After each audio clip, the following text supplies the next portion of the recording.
না না না, মুখগুলো মুখগুলো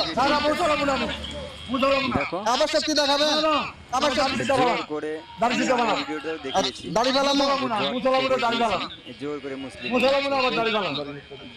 আমার মুসলমান না দাড়িটা ভালো না, সুন্দর করে বলি দাড়িটা ভালো না।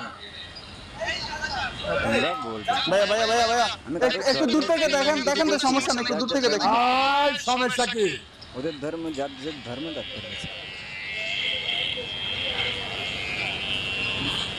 বাবা চুল আবার বড় হয়ে যাবে, এই যে ময়লা পাবে থাকে। তুই বাচ্চা না তুই? আচ্ছা বাবা, তুই বাচ্চা না, দাড়ি ভালো, দাড়ি ভালো। আপনি কোন ধর্মে? হ্যাঁ আমি সনাতন ধর্ম, দাড়ি ভালো। সনাতনী? হ্যাঁ হ্যাঁ দাড়ি ভালো। তুমি সনাতনী? দাড়িগুলো ফালাই দিমু? হ্যাঁ হ্যাঁ দাড়ি ভালো। দিমু? দাড়ি ভালো, দাড়ি ভালো, দাড়ি ভালো, দাড়ি ভালো। দাড়ি কাটতে হইব, দাড়ি কাটতে হইব, দাড়ি ফালাই দিমু? দাড়ি কাটতে হইব।